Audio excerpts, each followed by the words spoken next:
Sa hindi kalayong lugar sa bayan ng Concepcion, may isang mahirap na pamilya, ang pamilyang Jealousy.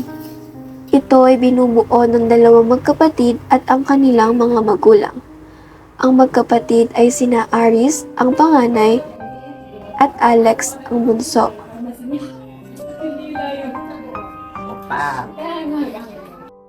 Ang kanilang mga magulang naman ay sina Barbara, ang kanilang nanay, at si Pacto, ang kanilang tatay. Nang matapos na ng kolehiyo si Aris, biglang nagbago ang yugto ng kanyang buhay. Siya ay naging mabisyo at gastador, habang ang kanyang kapatid ay tumigil na sa pag-aaral nang matapos nito ang pag-aaral sa sekundarya sa kadahilan ng kapos na sila sa pera. Sa realidad ng buhay, ang kanilang ama ay kinamumuhian ang kanyang bunsong anak dahil hindi nito matanggap ang kasarian nito. Lalabas ko ng trabaho, construction, malapit sa tindahan ni Aling Nena.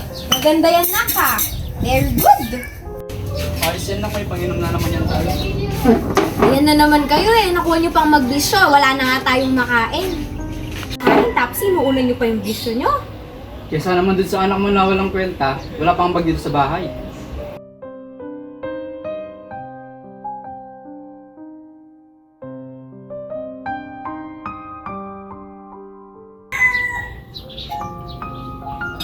Pasensya na tayo, makakabawi rin po.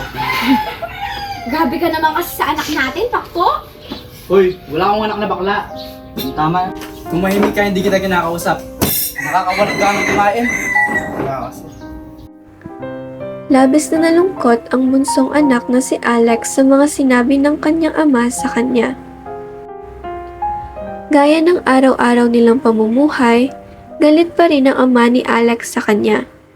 Habang si Aris at ang kanyang ama ay nalulung na sa mga masasamang bisyo.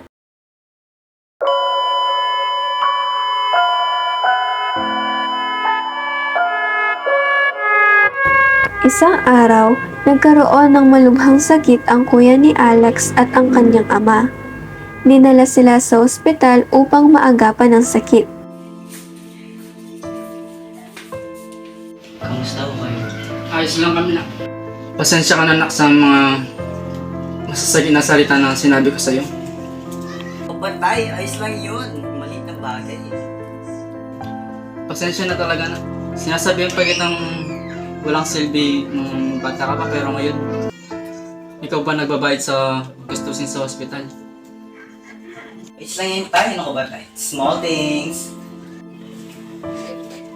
Sorry Bunso sa panlalait sa'yo. Salamat sa pag-introduce sa amin ni Itay sa kabila ng mga nasabi namin sa'yo. Ano ba kuya? Wala yun. Group hug na! Tara!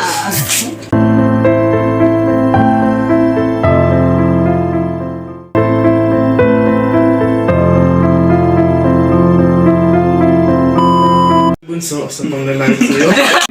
Kain na tayo!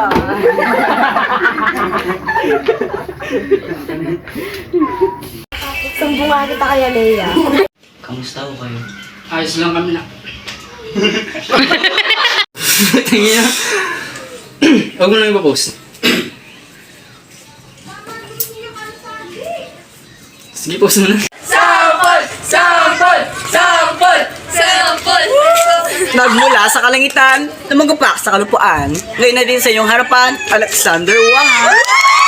Alex sa umaga, Lexi sa gabi. Naniniwala sa kasabihan, ang pagambata makulit, paluin ako sa puwet.